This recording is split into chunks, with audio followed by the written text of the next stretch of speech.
My name is Hettie Simmons Love. And my mother had a friend whose daughter was going to Fisk, and she agreed to let me ride on the train with her to Fisk University. And she was a member of Alpha Kappa Alpha Sorority, so that was all I knew at the time.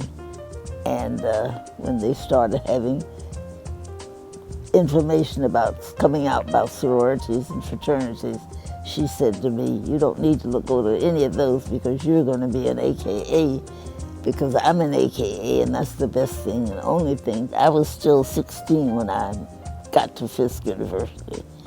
And my sophomore year, I became a member of the sorority.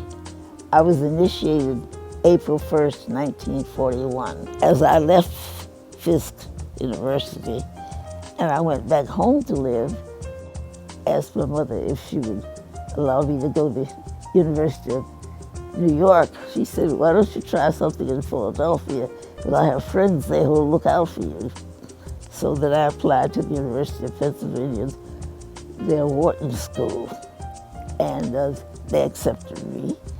And it wasn't until I got there and went to class on the first day that I discovered that I was the only black person in the class.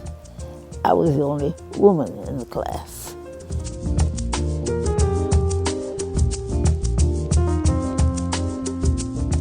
On my first day on campus, my brother, had to leave his job and take me up to the university because my mother wouldn't let me travel alone. And he stopped a young man on campus and said, "Can you help us find this building?" And the guy said, "Oh yeah, it's right down the street there." So my brother, being from the South, said, "My name is Charles Simmons, this is my sister Hettie Simmons." And the guy said, "My name is George Love." And he said, "But it is right down the street there."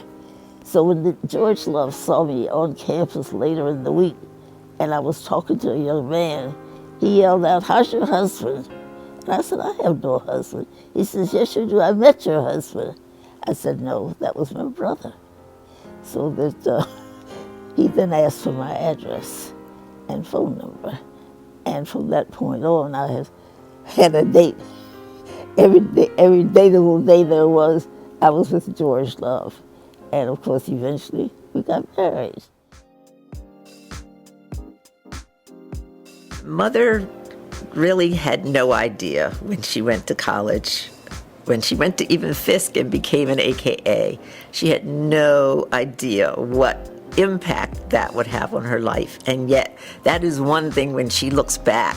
She said that was the best decision I ever made because it has fulfilled her life in such a rich way. And the same thing with going to Wharton and getting her degree there. Mom approaching 100 has been, and was, I should say, a wonderful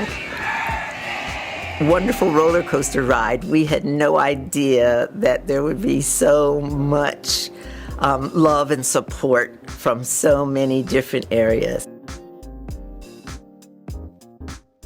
There were so many people who have looked up to her, who see her as inspiration, who see her story and realize that they can do more. If at 100, she is still volunteering, still serving the community, still out there wanting to be with sorors and wanting to be a part of the life, and asking God, well, what more do you want me to do?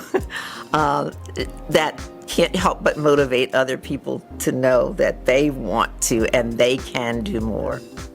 I have enjoyed being able to know that wherever I go, there's an AKA chapter there, and that I'll be welcome there, and that they are constantly doing good things in the community and seeking for ways to be of service to the community.